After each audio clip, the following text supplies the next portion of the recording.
हुमा साहिबा, इस वक्त हम जानते हैं आज पाकिस्तान में हमारा एक नया पार्लिमानी साल शुरू हुआ है। पार्लियामेंट का एक जॉइंट सेशन भी हुआ। प्रेसिडेंट आसिफ अली जरदारी साहब ने वहां तकरीर भी की और वो कहते हैं कि मुल्क में सियासी इस्तेहकाम की जरूरत है, मुआशी इस्तेहकाम आ चुका है और ये भी उन्होंने कहा कि मुल्क को यकजहती के साथ आगे बढ़ाएंगे। मैं सोचने पर मजबूर होता हूं हुमा साहिबा, एक तो यकजहती ऑलरेडी नजर आ रही है कि पीपल्स पार्टी भी मौजूद है, PMLN भी मौजूद है, बाकी जमातें भी मौजूद हैं, सबको ऑन बोर्ड तकरीबन ले लिया है सिवाय PTI के और उनके साथ उनके चंद साथियों के। लेकिन एट द सेम टाइम सदर साहब ने एडमिट कर लिया है कि मुल्क में आज पॉलिटिकल इंस्टेबिलिटी है। आपकी नजर में ये एडमिशन कितनी बड़ी बात है और ये सियासी अदम इस्तेहकाम ये कितना खतरनाक है पाकिस्तान के लिए मैडम? देखिए, ये आवाजें तो हर तरफ से उठ रही हैं।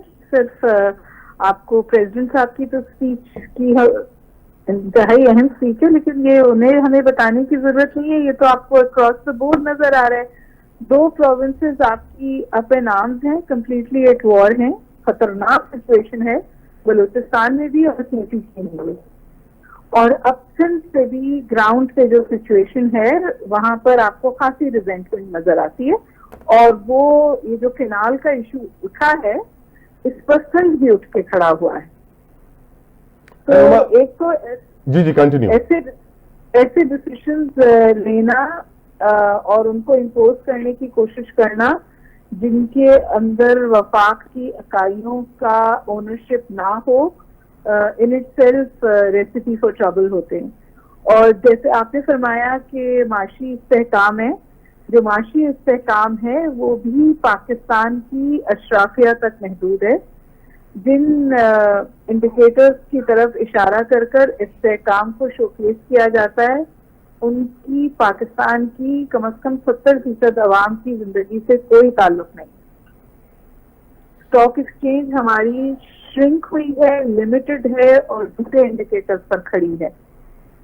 और जो मैक्रो इकोनॉमिक रिफॉर्म्स हैं, एक आम आदमी से सड़क पर जाकर पूछिए कि वो उसके लिए क्या कर रही है। दूसरी बात ये कि ये ईपरी की रिपोर्ट है कि हमारे मुल्क में एक नई कैटेगरी इमर्ज हुई है जिसको हम नए गरूबा कहते हैं, यानी न्यू फ्लोअर। एक तो वो बात बिल्कुल सही है कि मजीद लोग जो है वो गुर्बत की खत से नीचे जा रहे हैं हर साल, हर लम्हे, हर महीने। लेकिन एक नई कैटेगरी बिल्कुल सामने आई है जिसको न्यू पुअर कहा जाता है। न्यू पुअर वो सैलरीड क्लास है जिसके ऊपर टैक्स का बोझ डाला गया है IMF की ट्रांच लेने के लिए। ये वो 1 से 90,000 से 1,20,000 रुपए तक की तनख्वाह पाने वाले लोग हैं जिन पर भी अब टैक्स बोझ आ गया है और उनकी डिस्पोजेबल इनकम खत्म हो गई है। यानी उनके पास वो की कुव्वत खरीद में नहीं है कि वो कहीं बाहर जाके खाना खाएं या वो कोई कपड़ा खरीदें। तो जो आप कहते हैं ना इन्फ्लेशन कम हुआ है, वो इन्फ्लेशन इसलिए कम हुआ है कि आपका कंज्यूमरिज्म नीचे गया है। लोगों के पास कैश नहीं है खर्चा करने के लिए। तो मैं आपसे गुजारिश करूं कि सियासी इस्तेहकाम जुड़ा हुआ है माशी इस्तेहकाम से। करेक्ट।